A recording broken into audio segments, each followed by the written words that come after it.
Udhna police દ્વારા વિવિધ ગુનાઓમાં કબજે કરાયેલા ટુ વ્હીલર વાહનો નોટિસ પ્રસિદ્ધિથી 7 દિવસમાં પરત મેળવવા વાહન માલિકો, વીમા કંપની, ફાઇનાન્સ કંપનીઓને જાહેર અનુરોધ.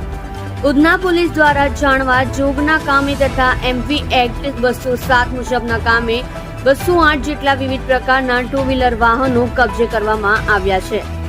જે વાહન માલિકોને અવારનવાર લેખિત તથા મૌખિક જાણ કરવામાં છતાં તેઓ પોતાના વાહન છોડાવવા આજ દિન સુધી ઉધના પોલીસ સ્ટેશન આવ્યા નથી. તેમજ કેટલાક કિસ્સામાં વાહન માલિકો નિયત સરનામે રહેતા ન હોવાથી તેઓને જાણ થઈ શકતી નથી.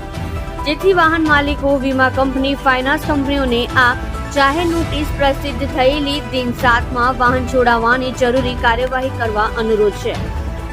અન્યથા સંબંધિત માલિકો વાહન પરત લેવા માંગતા નથી તેવું માની લઈ કાયદાકીય નિયમો અનુસાર વાહનોની જાહેર હરાજી કરી હરાજીમાં ઉપજેલ નાણાં સરકારમાં જમા કરાવવામાં આવશે. તેમજ આ અંગે કોઈ વાંધા હોય તો દિન 7માં ઉધના પોલીસ સ્ટેશન ખાતે રૂબરૂ અથવા લેખિત રજૂઆત કરવી અને ત્યારબાદ આવેલી કોઈ રજૂઆતને ધ્યાનમાં લેવાશે નહીં. તેમજ આ સંબંધે વાહનોના નિકાલ માટેની કાર્યવાહી હાથ ધરવામાં આવશે તેમ SN Desai police inspector Udhna police સ્ટેશનની યાદીમાં જણાવાયું છે.